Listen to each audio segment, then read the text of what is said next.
Now we're recording. All right. All right, my friends, ladies and gentlemen, got a good old friend here.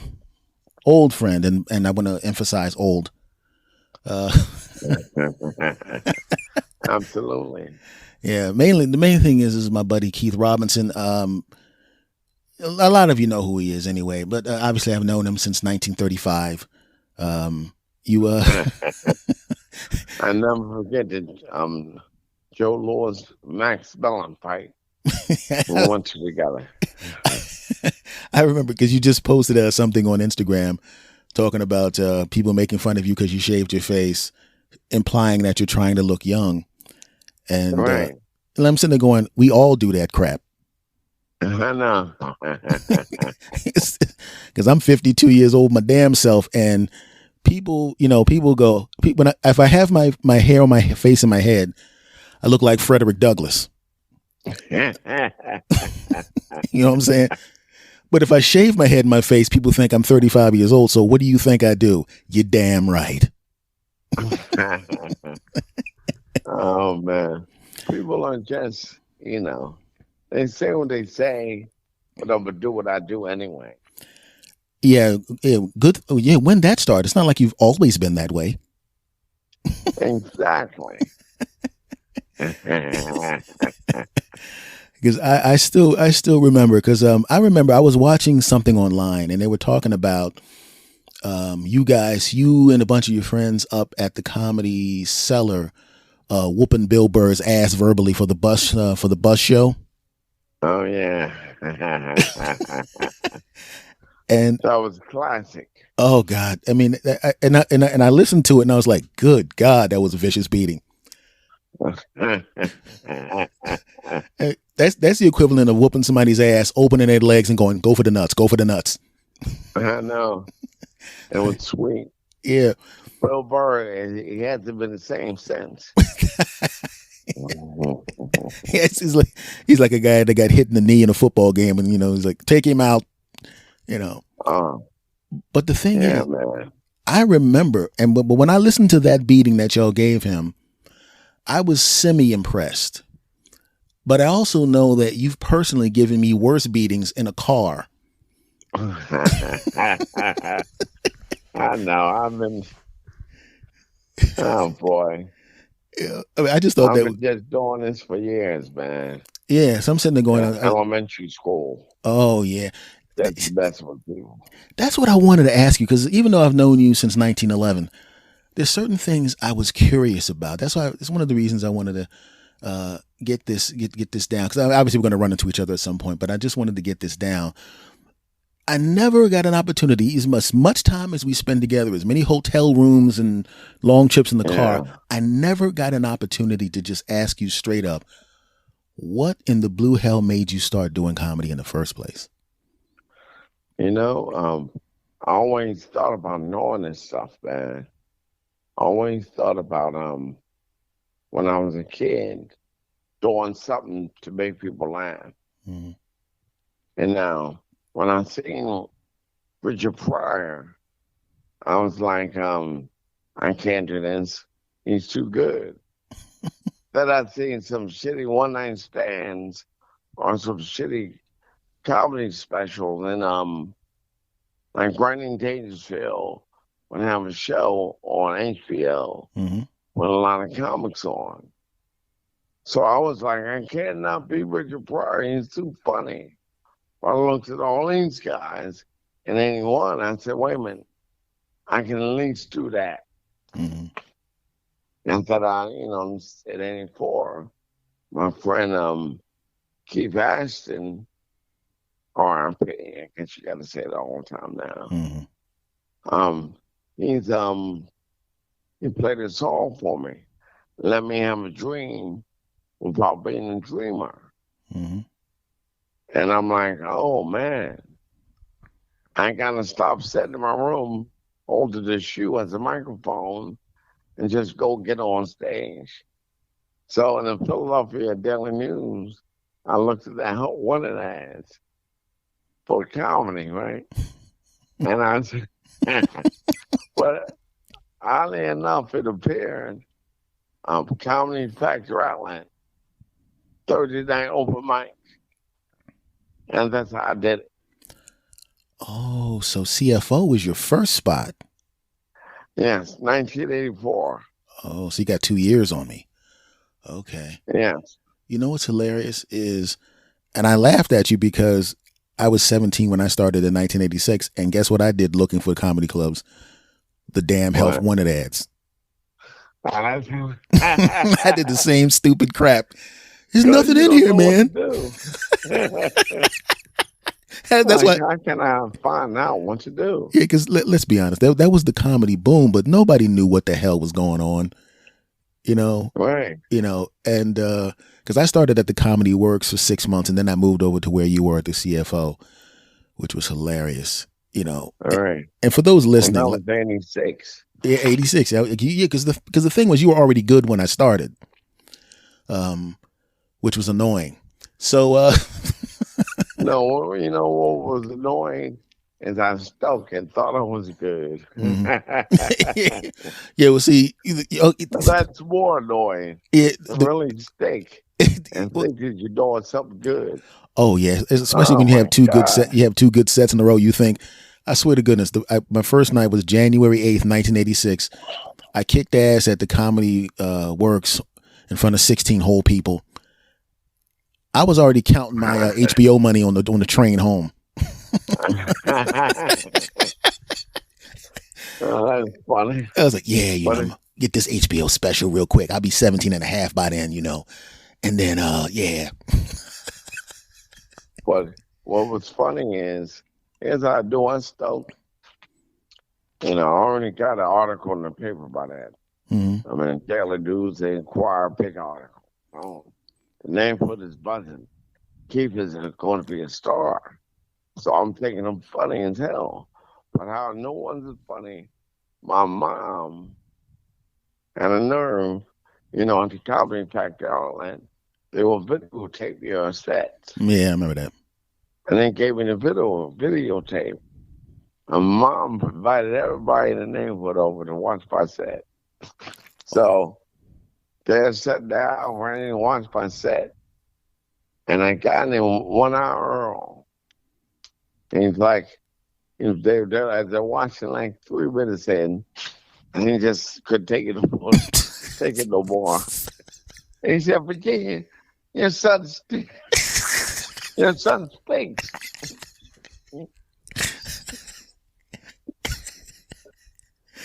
It's always great when when it's your group of people, and they'll tell you the truth. Man, this is Oh, man. garbage, bro. I had somebody find one of my tapes that I didn't want nobody to see. I thought I hit that thing real good. I come You back in hit the it house, like they it were was sitting there watching it. porn. Yeah. I had to act like I was going to the store. Yeah, I got to go to the store for. I went to the. I was sitting there because the thing was the tape that sucked real bad. Because I had this thing where I would take all the sets that sucked really bad, put them on one tape so I could study them, and that's the one they pull out. Oh, it's funny as The hell. worst of See, the worst. like I said, I would hide my tape like pornograph.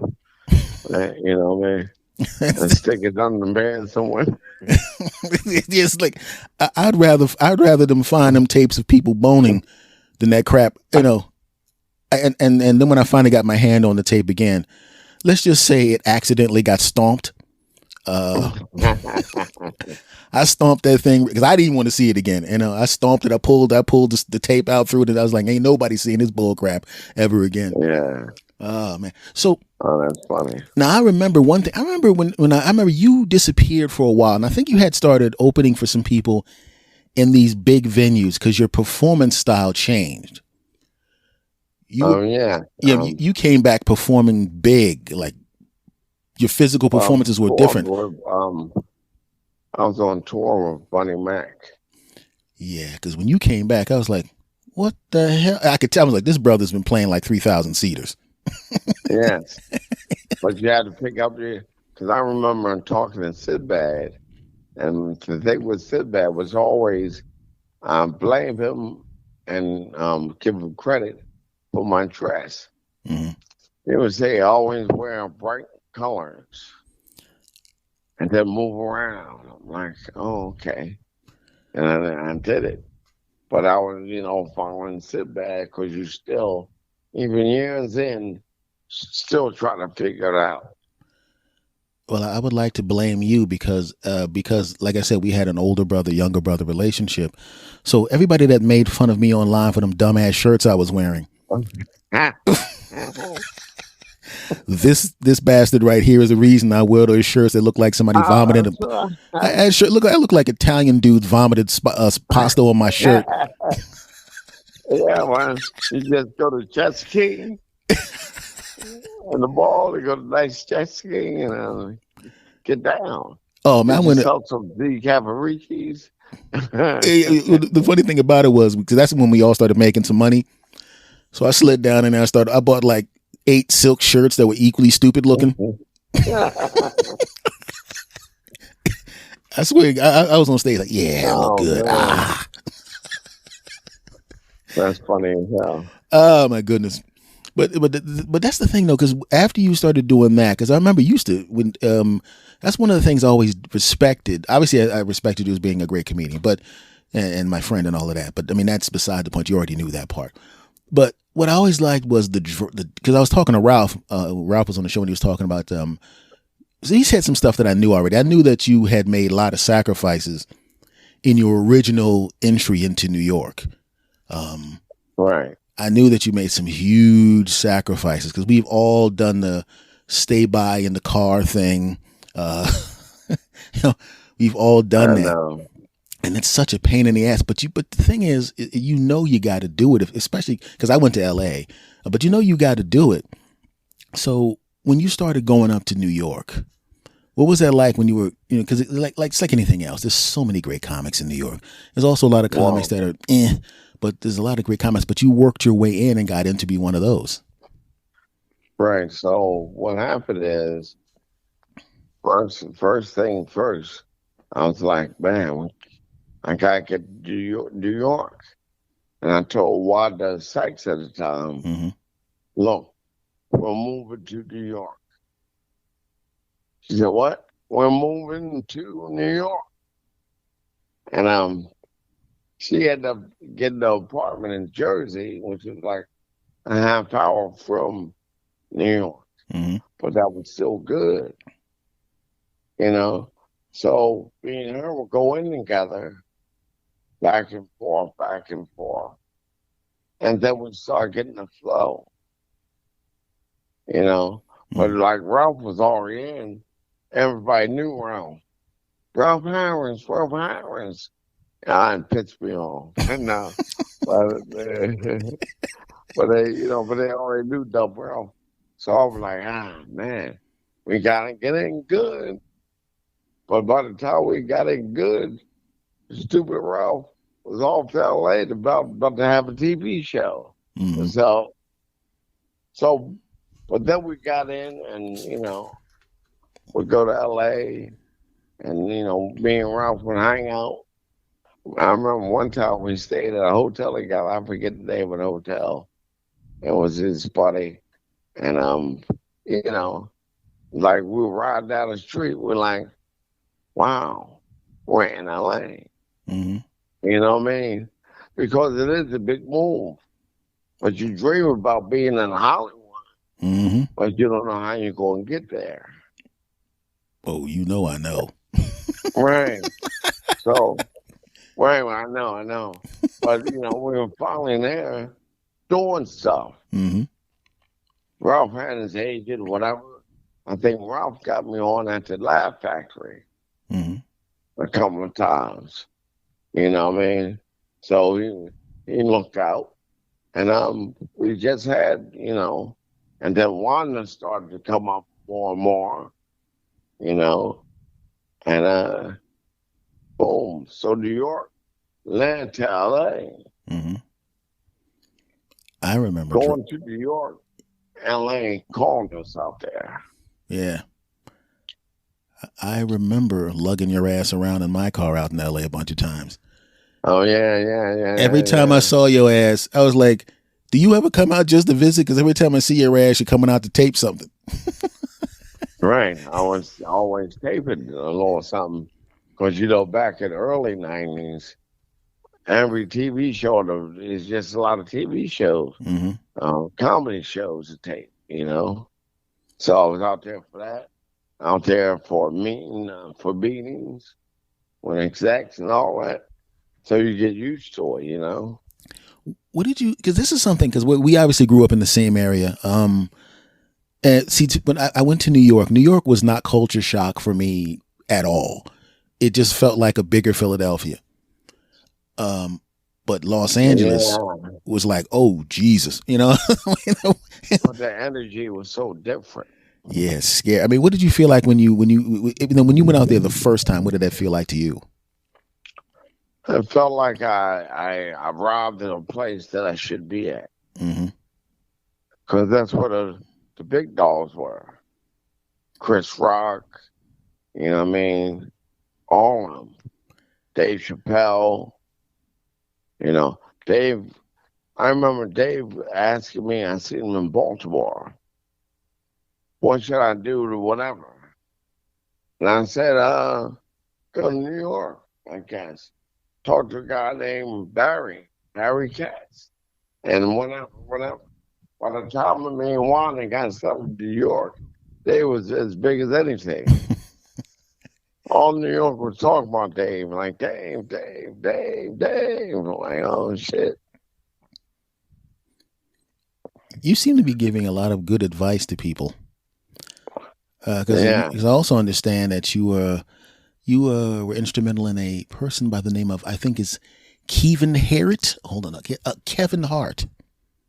Right. Now, what did you say to him? Well, I would like once I do something, I was doing stuff, Star Search, whatever. Got a little deal with Disney and Fox or whatever, and I would go back to Philly every now and again. So around '98, I stopped in Philly. And I seen this little munchkin performing on stage with a little squeaky voice. I said, he's interesting.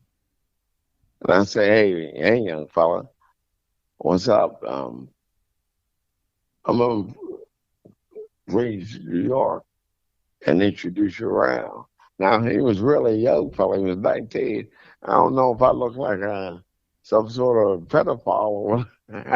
Yeah, I did call the cops and you were trying to advise me a few times. Yeah, see, good. But, I took him and Jay Okerson to New York. And we're going back and forth, introduce him around. And Dumb Kev showed me about 12 of his videotapes. Well, it took 12 of them because he didn't know how to make a tape. And I'm looking at him like, that's bad. No, that's bad. And to sit back and watch tape after tape. But I found the one tape. I'm like, this is it. And then he started showing. I said, this is the tape. You're going to get people. Because they had everything, personality. I'm like, this guy has star qualities. And, and then it turns out I was right. Yeah, that's an understatement. So it's like, I saw Magic Johnson. I said, you know what, kid, you'd be a good point guard for the Lakers. And he did pretty good after that. No, you don't have to catch him in high school. You know what I mean? Okay, now we're going back to that pedophile thing again.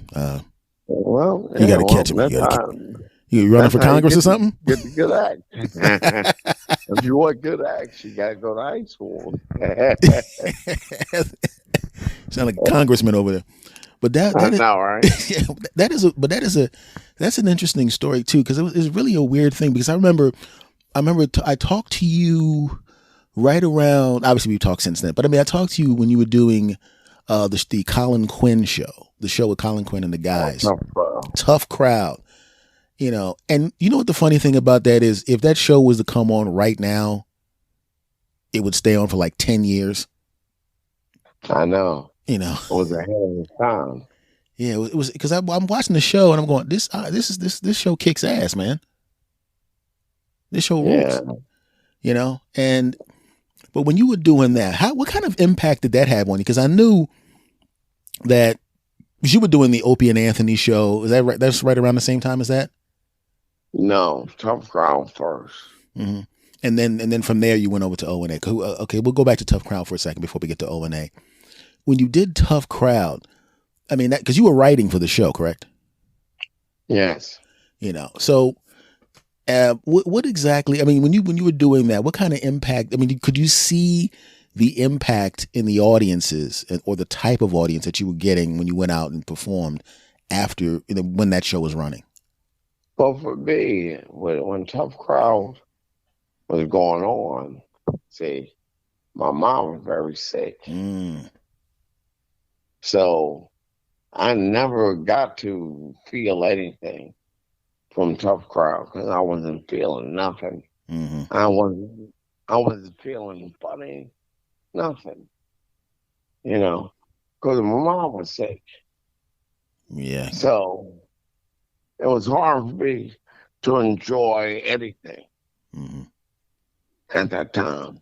Yeah. But I knew it was something special because, like, later on, because everybody came around and expected tough crowd. Like, they expect stuff like Bill Burr's story. You know what I mean? So that's when that's when I said, oh, this is something special. But I never thought that I was at my highest form in tough crowd. Yeah, when it hits home, that's the thing that people, and everybody can relate to that in a way, is that when it hits that close to home, it just sucks everything out of you. Oh man, I did like around that time too. I mean, maybe a little earlier. I had Saturday Night Live audition, and because of my mom, once again, I performed nothing. But the woman loved me so much. She told what's his name, the guy who does SNL. Oh, Lorne Michaels. Yeah, she told him you got to see him again. And I'm Bob the second time too. I'm like, but that was my mom, you know what I mean? So it's hard to be funny. Yeah, it just sucks everything. That's one of those things that when someone close to you, when that happens, it takes off all the highs. It just chops them off. And you can't reach a certain. It's like you can kind of feel a little bit happy, but you're not going to be like, yeah, that's not going to happen for a while. Exactly. It just won't happen. Man. When I felt that, like I see the audience, but it was like I was floating above them. I wasn't even, and And the bad part about it is, it's going to feel like that for like 2 years. You know what I'm saying? About you. That I know, but I ain't know that. Yeah, because it's like, I was an angry joker, When my mom passed, I was like, that resets the clock. Illness, illness, then you lose the person, and then it just hits that button, like you're gonna hit that 2-year start clock again, and it's like, God damn it! But I didn't think I ever get over that, man. My mom, I'm like, I was angry as hell. I told my oldest brother, when mom passed, I said, if you come down to this hospital, I'm gonna pound your hand in the dirt. So I just wanted somebody to blame or whatever, but I was angry. I said to him, I'm pounding you today. I promise you, I'm gonna pound your head in the dirt. I'm just glad you didn't get pulled over during that time because you'd be dead right now. Oh yes, for sure. Because I used to remember you used to laugh. You used to go, "Hey, I fight him." You understand that? I know. I fight, and I thought you were You, kid. I thought you were joking. Oh. Tell me if you remember this. I got pulled over with you twice. yes. One time, one time on the New Jersey Turnpike on the way back from something, and the I cop didn't have my goes, license. Of course, I didn't know that, right? You dumb bastard! I had mine. So the cop pulls me behind the car, goes, "Your friend's a effing asshole, man. You understand? Let me tell you something right now. You got your license, kid?" And I was like, and in my back of my mind, I'm going, "Please, God." Now I knew I had my license, but the guy's like really mad. And he's like right in my face, and then he goes, "I'm telling you right now, you better. I hope you got your license because your friend's an a-hole. I'm gonna run you both in." I'm like, "Oh Jesus Christ, we're about to get shot." And I pulled out my license and showed it to him. He goes, "Yeah, okay, I'm gonna stand right here. I want to see you drive the car. Do you understand me? You drive the car. I don't want to see him in the past. You drive the car." I'm like, "Yes, sir." And I was just trying to get away from the guy before he changed his mind. You know what? I changed my mind. I'm effing both of y'all up. So I jumped in the car and we peeled off. And you're like, "What do you say? What do you say?" And I'm like, "Shut." I looked over at you like, "Just shut up." And then we kept going. That's funny as hell. The second time we got pulled over, I was staying at your house. It was me, and maybe you know remember who the other person was. I stayed in your apartment. It was Patrice, you, me, and I don't remember the other person because whoever it was driving when we got pulled over behind a supermarket and we were going back to the house. Oh, that's hilarious. Do you remember that one? No, I don't remember. Of course not. You got pulled over by them like 800 times with your big ass mouth. Yeah. And I'm standing there and there's like a bunch of cops with their hands on their guns and I'm like, "We're going to die," right? So we get out of the car. Patrice gets out of the car last, right? And we remember how large Patrice is, okay? So Right. you, me, and the other guy are roughly the same height. So we all get out of the car and they're looking at us. Then he gets out of the car and I see them like, I see them like really squeezing their guns hard. I'm like, yeah, I'm sitting there going, "We're dead people. We're dead. We're absolutely going to get shot." That's because how big it was. Yeah, when they see this big giant was like 6'4", he gets out of the car and they're looking at us like, and I'm like, "Oh shit." I know. And then one guy took his gun out, and then I walked over to the other guy, and it was the same thing. He's like, I don't know what kind of bull crap I said to the dude. Well, whatever it was, they all relaxed, and we got back to the apartment. But I was like, good God. Because remember, there was no surveillance cameras back then. Yeah. They could have just stomped and shot us. Just an ass whooping or not. Yeah. I was like, oh God, I can't say. I'm used to getting like thrown on the car and stuff like that, but it's like I don't want bullets in my ass. You know what I mean? I mean, I grew up in West Philly. I can take an ass whooping, but I can survive that. You know what I mean? Not 50 bullets. I don't know about y'all, but I saw guns on all four of them. You know. One time I got stopped with Patrice, right? Mm-hmm. And of course, my license was non-existent. Mm-hmm. So the guy asked me, "What's your name?" I said, "James." That's my brother's name. So he said, "Get in this car." Went out the car. Then he came to Patrice. "What's his name?" Patrice said, "I don't know." So he said, "You're in the car with a guy you don't know?" "I know, and do Calvin. Just, I'm supposed to do Calvin King." So the guy came back. "So he don't know your name?" "Oh, no, officer. He knows me by my nickname." "What's your nickname?" "Sugar Bear."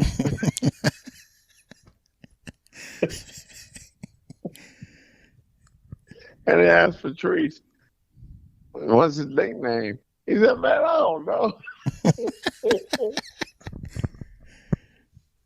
And the cop called. He came and said, "Look, I'm gonna let you go. But it's just, what is your name, man? Please just tell me. I'm gonna let you go. But please tell me your name. All right. N-word. Oh man. He's Is, like, is, get out of here. Don't let me see you again without your license. Oh. let me ask you a question. On those trips to New York, I remember once. Oh, do you remember this? We were doing something in New York. We went in, you parked in front of the comedy club, and we came back outside and your car was towed. Yeah, that's one of mine. Yeah, because I was like, oh my God, your car's gone. You all nonchalant, and I'll get another one. I'm like, what? I was like, didn't that car cost you like $5,000? Whatever. Because you realize that by the time you got back, the towing fees and all of the other things, the ticket would have been $85 billion. Yeah. He's like, I still laugh about it. He's like, F that, I'll get another one. I was like, okay. So let me guess. That's funny as You didn't hell. have you didn't have your damn license then, did you? Probably not. Oh, I'm so glad I had my license. Anyway, I just thought that was hilarious. Man. So now we move past tough crowd, and now you slide on over. Now I know this has got to have a gigantic impact, especially at that time period in their careers, when you start becoming a regular on the Opie and Anthony show. Well, see, but I was on there, Mm-hmm. but not on there. Mm-hmm. Now, I know you weren't Like there all the time, but Bill when you walked in, Burr, they knew you. yes, Patrice, Bill Burr, all those guys. Mm-hmm. Like when I left Tough Crowd, I wrote for Dave Chappelle's Love Show, Mm-hmm. third season. Mm. You know, and that was an experience to see what a complete genius Chappelle really is. Mm-hmm. Chappelle, man, he's a monster. Mm-hmm. His thought process, whatever. He was telling me a joke, right? I'm like, oh, that's funny. He said, Keith, that's your joke. I'm like, mm-hmm. You tell a joke more way better than me. Damn, this guy's good. Hey, Keith, that's your joke, man. Yes. Oh But my. I mean, you see something in progress and see how it's working. That's what I realized. Dave is a freaking genius. Mm-hmm. And I don't say that to anybody, whatever. It makes me angry that I got to say it. Yes. Yes. That is You know, one of the weirdest things. Just imagine a basketball player that's an all-star, but an all-star 5 times in a row, scores 22 points a game, and then Jordan gets traded to the team. You know what I mean? exactly. Like, God damn it. Um and you realize that virtually everybody else wants to be you, but then you look at that guy and you're going, all right. Yeah, Dave was like, ah, boy. That's what you do. You go, ah, boy. Yeah. That son of a bitch is too good. Yeah, I got every comic has, even if you catch up to the person, every comic at some point in their career, especially near the first third of it, has that person that you see in person and they basically artistically kick you in the face. Yeah. And was Chappelle the only one, or did you have like another one that was when you looked at the person, you're like, ah, come on now. Yeah, but like you got those guys like that. Mm-hmm. Chappelle, Chris Rock, you know what I mean? Because their thing is their angles on the jokes that they say. Mm-hmm. It's all about the angles that Mm-hmm. they take. You know, Louis C.K., Wanda Sykes, you know what I mean? And you just go, these brother so-and-sos are good. You know what I mean? I remember the first ass whooping that I ever got as a comic, and I wasn't even on the show. I was just watching, and the bastard made me feel like I had never done anything. Emo Phillips got me the first time. Oh, he was at the Comedy Factory Outlet, I remember. Yep. Before. And I'm telling you, I thought that I had my 38 minutes. Thought I had done something. And then I saw him he had an album out, and I had him sign it. He was a real nice guy too. He goes on and does the show. They add a second show. The first show he does an hour and 10. The hour and 10 he did was not on the album, was not on the HBO special. He does another set, and it's new material again. I'm like, God, Jesus Christ, man. I got to not only I got to try to be as good as this guy, I also have to try to write 19 hours of material. And that was the first time I'd actually saw someone that just completely, I knew there were people that were better, but that was the first time I just felt like somebody just completely kicked my ass, and I wasn't even on the show. That's like Mike Tyson punching somebody and knocking you out when you in the 6th row. That's what it felt like. That's funny as hell, man. Unbelievable. But that's what it is. Yeah. I was in Santa Monica warming up to do even at the Improv. Mm-hmm. And what's his name? The Fat Calvin. It's funny as hell. When he passed on. Okay. Yeah, I know you're talking about. Yeah, I know. I know you're talking about. Yeah. Damn it, I'm trying to remember his name. Yeah, damn. I know who you're talking about. Oh man. Because it was Ralphie May. I know. Was it Ralphie? Anyway, no more food, no more food. You go now. What's his name? It was it John Panette? John Panette or Ralphie May? Yes. John Panette. John Panette, okay. He was like a headliner was. Because I had to follow him on my warmer set. And he wore my hands pretty good. That is one of the funniest things. He destroyed the room so thorough. Mm-hmm. He left no doubt that he was better than everybody in that damn room. Oh man, he was good. Yeah, I mean it's like the first year of comedy. I always tell people is hazing because you're going to get your behind whooped a whole bunch of times that first year because you're not good yet. But when you start getting good, you're still going to get it till you get to become great. And the first person on the second person that kicked me in the face was a guy by the name of Damon Wayans. Oh, who's that? I went on after Damon Wayans at the Improv. They went real good. Who was Damon Wayans? Major Payne. From In Living Color. Wow. And I'm joking. I know Damon. Yeah, I know you know who Damon is, but I know the people in the audience might not. That's why I completely ignored you when you said you didn't know who he was.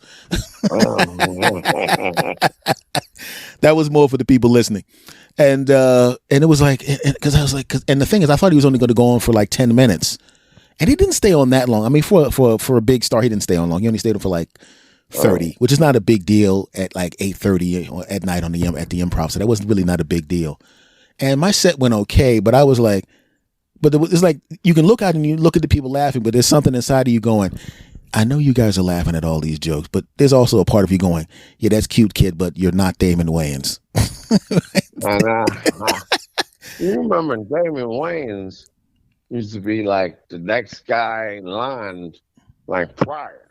Mm-hmm. He was that good. Yeah. You know what I mean? Because he had all of it. He had the jokes. He had the timing. He had the physical things. I was like, and keep in mind that's right around the time I was going on after him at the Improv when he's at the height of that. Oh wow! But that's what I love, man. Oh That's one God. thing I always love about leaving Philly and going to New York and LA. Because you're playing with the bigs now. Hmm. You gotta follow everybody.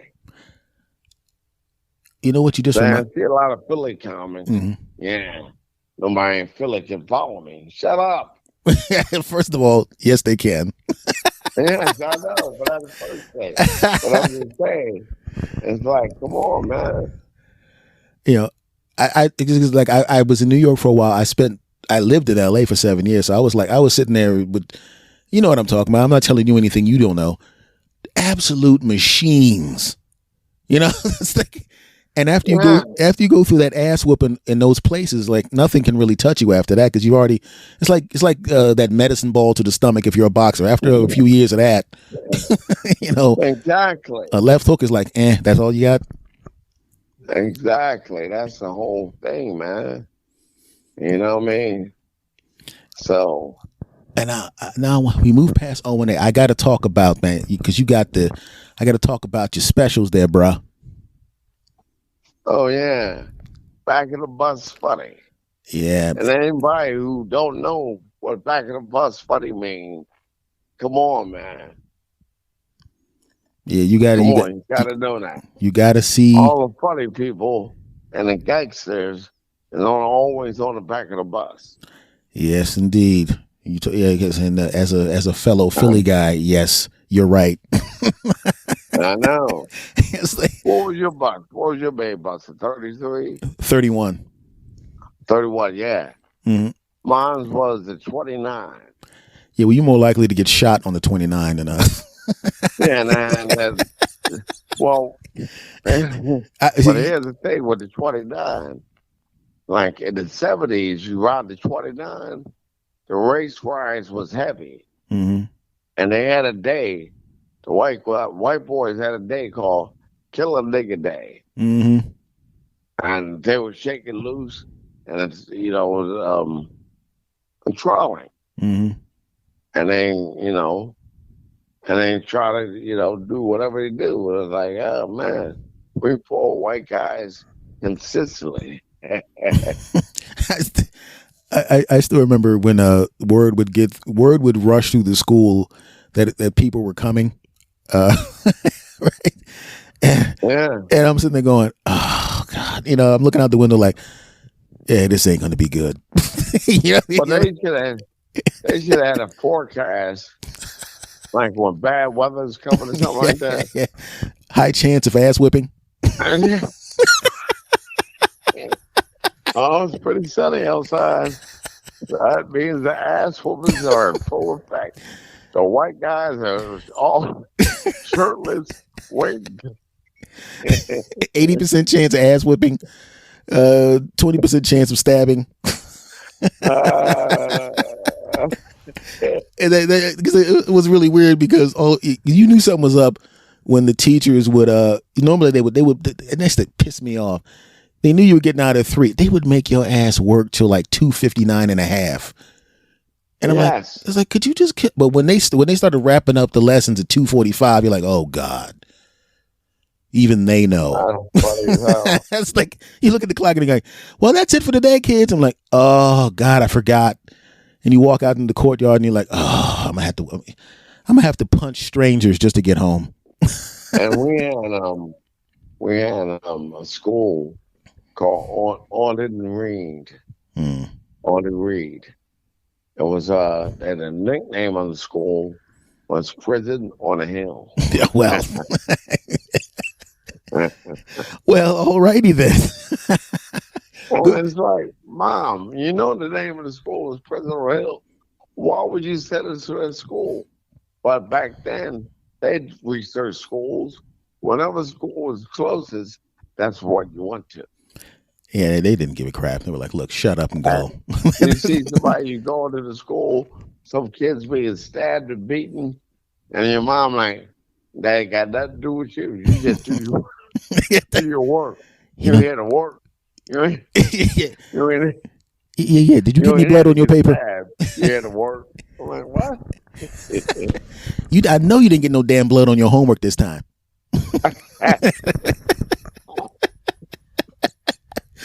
They were like, the kids from Cato are coming. I'm like, oh God, no. Oh yeah, Cato. Oh, Those all those schools are like prison preparatory schools. first of all, it's like one of my favorite things was when they would say the kids from Cato are coming. I'm going, really? So the 27-year-olds punching the inside of their hands and doing the throat slashing gestures and pointing at us are not from this school? Oh, okay. I couldn't tell, you know.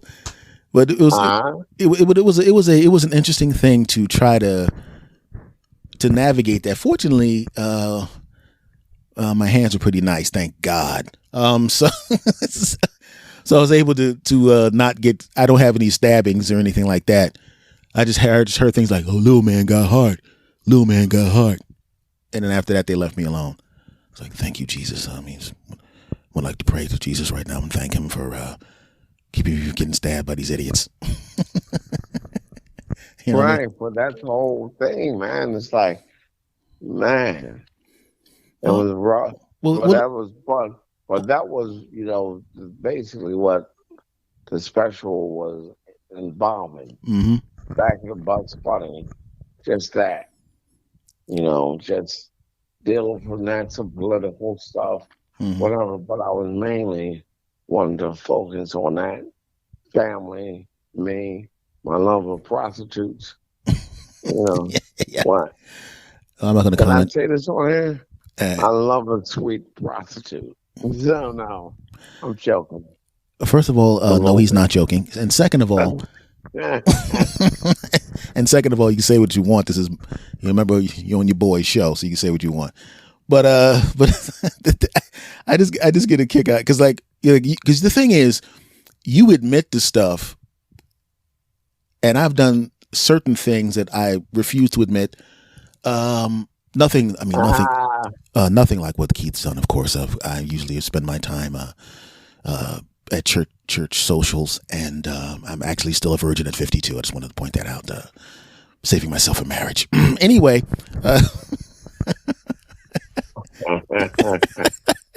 because I remember you were telling me some stuff. What was that thing about someone trying to? Okay, if I can't talk about this, I'll cut it out. Okay. yeah.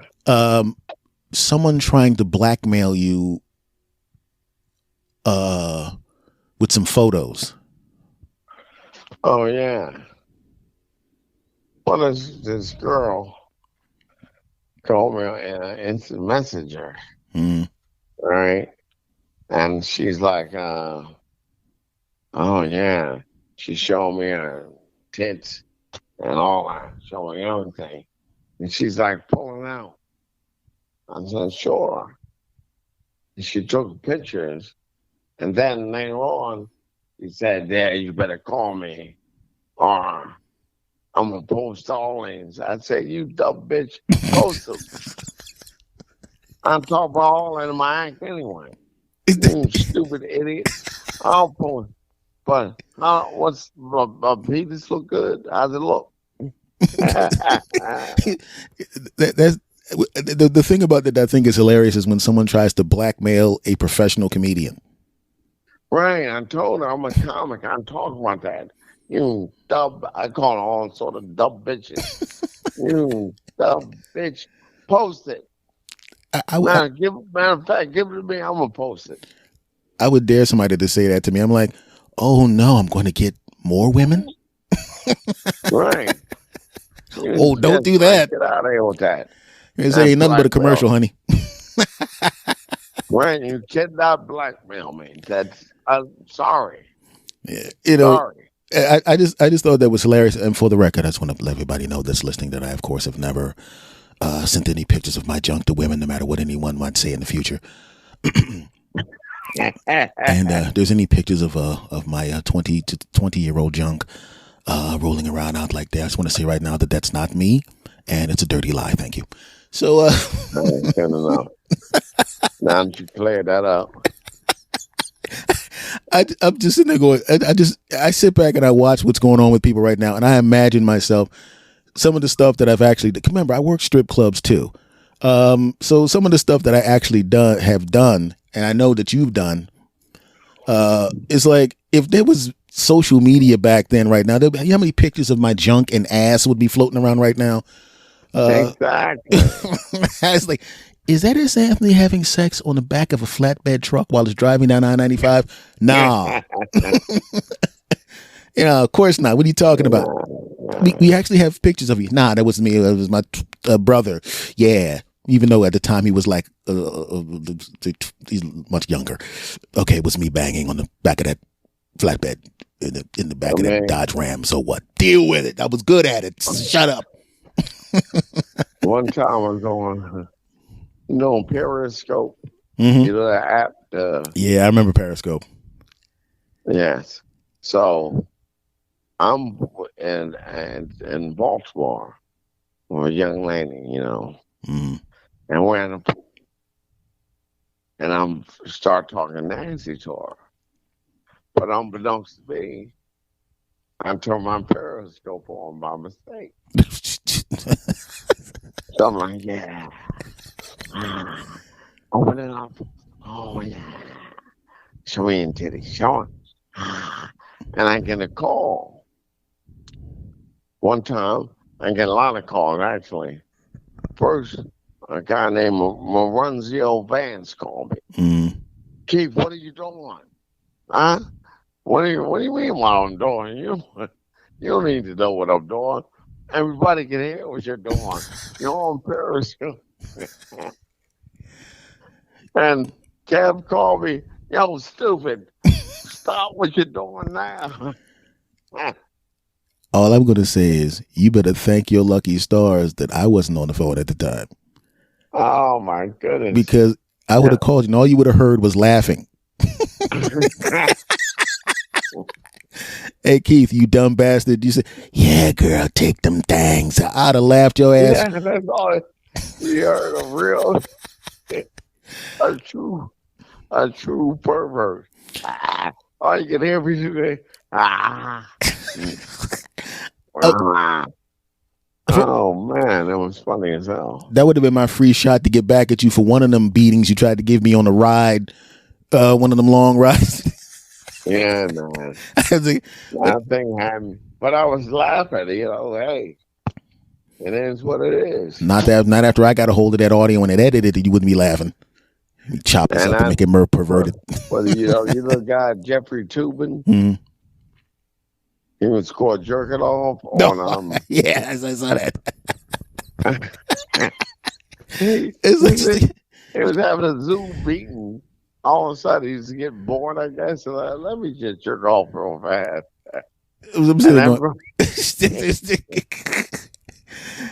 Jeffrey? Everybody looking at him, what the hell are you doing? What are you talking about? I'm not doing anything. We can see you trying to squeeze one off, loser.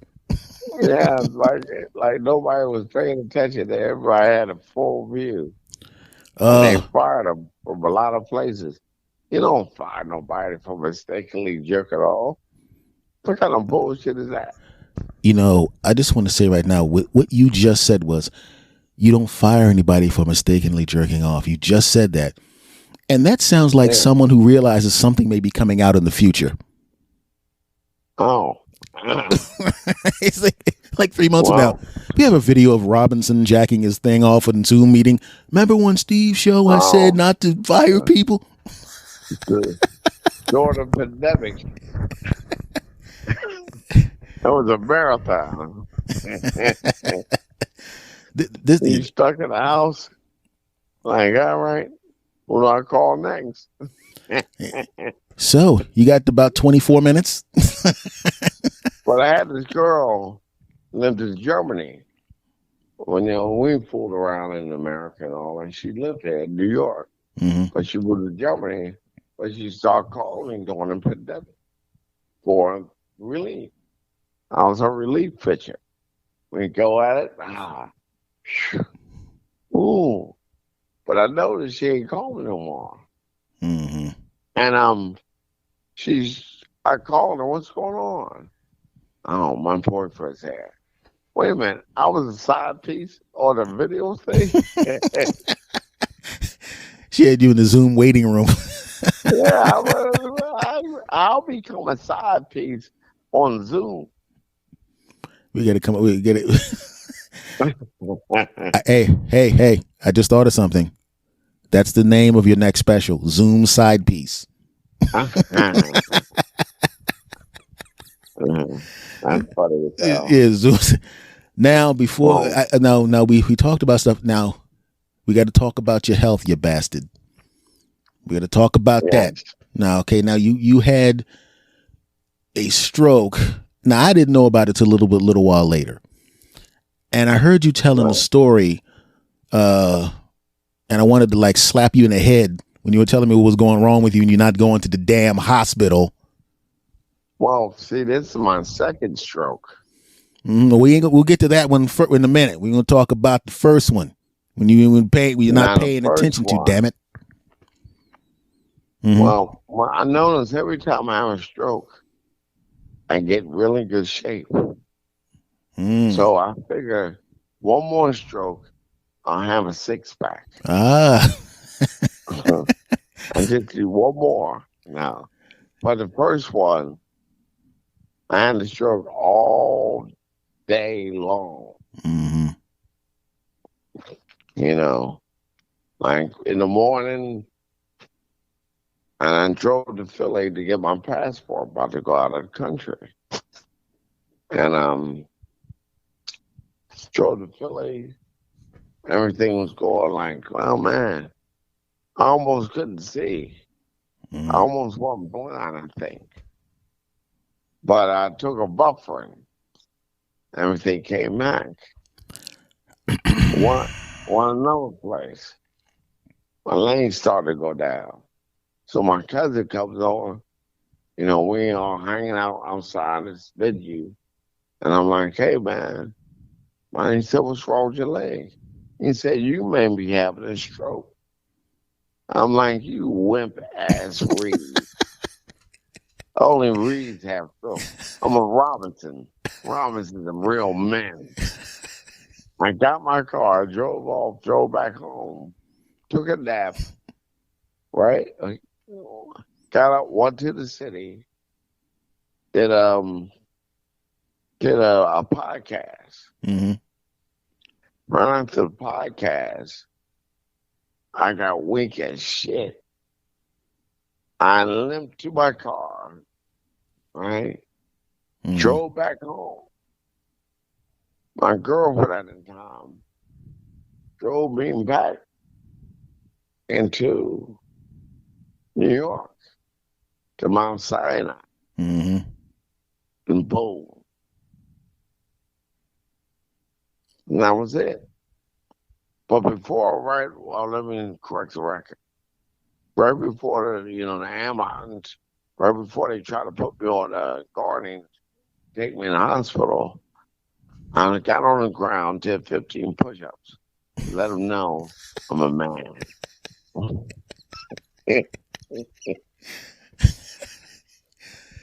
Oh my goodness gracious! No, what the no, Oh, man. no, what the hell was But it? 5 years later, I had another one. And boom, You got was it high here blood we pressure? are. Yes. Mm. So I had that, They got medications for that, right? You but weren't I'm take taking it down. so you stopped But taking it. no, I think that what happened, I was flying out to Phoenix. Mm-hmm. Now, usually before I go anywhere, I check my blood pressure Mm-hmm. right before I get on a flight. I didn't do this time. Mm. And right after I got off the flight, pop. So Now, I basically went straight to the hospital. yeah. Now your shit must be super duper ultra high. Um, well, flying wise highs is not recommended, Yeah, But man. that was it. But this is one thing I learned, and I mean it from the heart. By being in the hospital, because I had to stay in the hospital Mm-hmm. for a month. Mm-hmm. And one thing I definitely learned, you know what I mean? all those bitches are heroes. Mm. You understand me? Yeah, man. Those twats. Everybody clapping at 7 o'clock. Fuck them. Mm.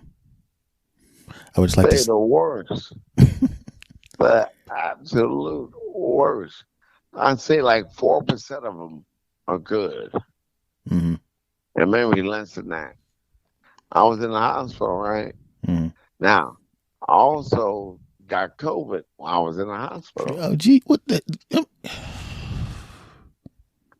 Now, I'm in University of Pennsylvania, right? They took me to the COVID section. Mm-hmm. Put me in the COVID section, right? Mm-hmm. And, you know, I had a bunch of black nurses Mm-hmm. outside the door. You asked, how you know they was black if they were behind the door? Well, I'll tell you. I had a girl like, what? I ain't going there. I'm not going that room. I'm not going that room for that nigga. He got COVID. I'm like, what the fuck? I can hear y'all. COVID don't do nothing to the ears, ladies.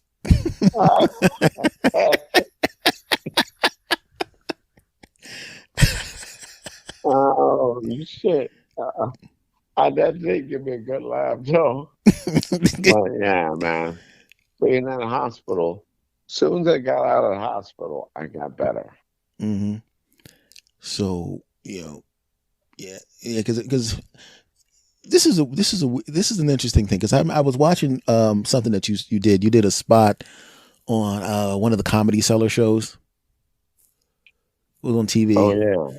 And I'm sitting there going, this is when you know somebody is serious about their comedy and good at it.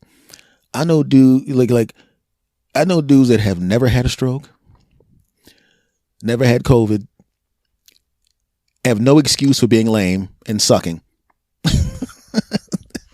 And there's a guy up on stage who had one and is still lapping most of the people out there.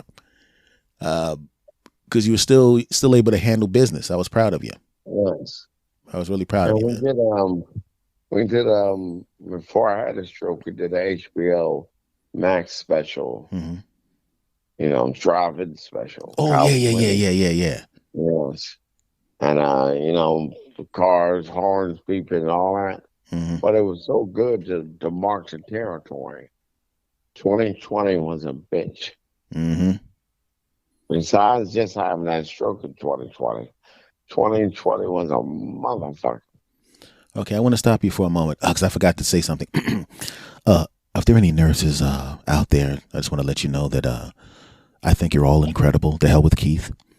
So, Nah. So if At 7 o'clock, I'm gonna show up down there, not to applaud, but throw hard cans of peas at him. I just want to say I disagree with Robinson completely. I think you're all incredible. Just in case I get sick for some reason. One disclaimer: the views by guests are not shared by me, Stephen A. Smith. I just want to say the hell with Robinson. I think all nurses and healthcare people are incredible. So if you hear him on this show, just let you know that if you want to F him up, that's his problem. If you want to F him up, that's his problem. F him. I think you're great. This is S. Anthony. I think you're incredible. Robinson sucks. Okay. I got to think about me. I mean, we boys and everything, but I got to think about myself. It ain't like you'd be in the room with me, so shut up. And let's get a help. Let's get a checkup. Go to urgent care. Get urgent care. You got urgent care, right? I don't be jinxing me, man, because I don't want nothing to happen like the insurance company has blown up and all records were destroyed. So, help you out. but that was some good ones. There was about 2 or 3 good ones. Hey, I was going to say, the rest of those cunts. I'm just saying, keep saying nice stuff because you never know. The last thing you want to do is wake up in the hospital and have somebody looking down at you. I heard you on the S. Anthony Thomas show. Remember that shit you were saying about? Wait a minute, hey, I'm up in the hospital again. No more strokes. That's why. No more. Yeah, that's what I'm hoping for as well, my friend. So make sure you take your medication on time and catch the train every place. Damn it! Nah, I drive. You out of your mind. You couldn't drive before the strokes. Man. I was in the car with you before strokes and before COVID. Your driving wasn't nothing in, so you don't need to be. I know, right? Your driving sucked back then. Good point. So I'm going to say I don't know what you're talking about. Damn good point. Oh man, before we go, and I'm just really glad that we finally linked up, because we've been trying to line up having you on the damn show of 55 times. It was like being at one of those county fairs where you're trying to get that cup and that ball into the cup, and it would hit the rim and bounce out. But as far as everything going, you're heading back. You're trending health wise back in the right direction, I hope. Yes. Okay. I'm looking at man. I had to turn down like several TV shows, man, I couldn't do because of this stupid stroke. Yeah, because I really, I'm looking forward to seeing you do those things, because the only reason I'm in the show now is because this some chick from Germany just buzzed me on Zoom and said she wanted to talk to me about some stuff, so I got to take care of that real quick. Oh. Germany? Oh. I just got I'm slower because of my throat. You son of a bitch. Oh, I was faster than you then, man. Don't try to lie. All right. Don't try to lie. Right. Look, you saved that bull stuff for other people. I was faster than. You're a 17-year-old. God damn it. I've been beat by several cops. So my mom was not quick anyway. Yeah, I'll put it to you this way, man. You're still in Jersey, right? Yes. Okay.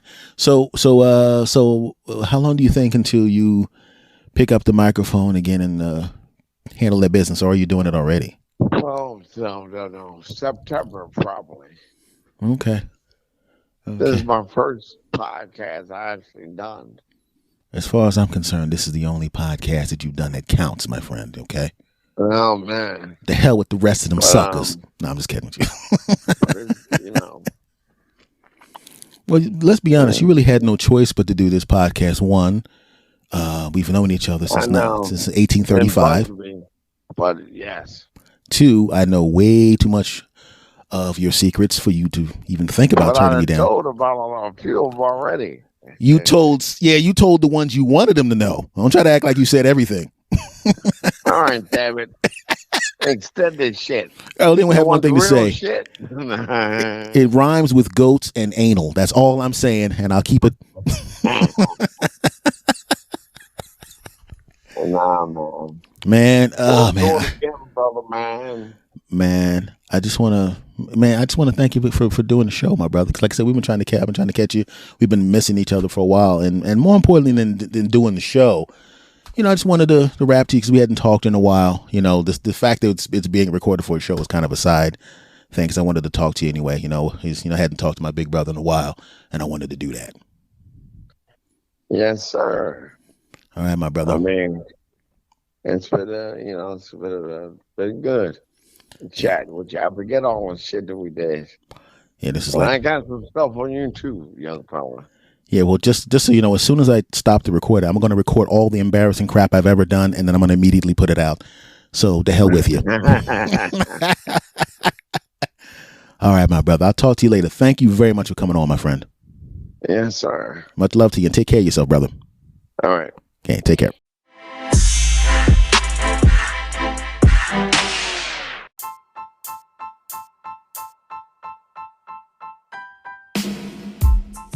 All right, now that was fun, wasn't it?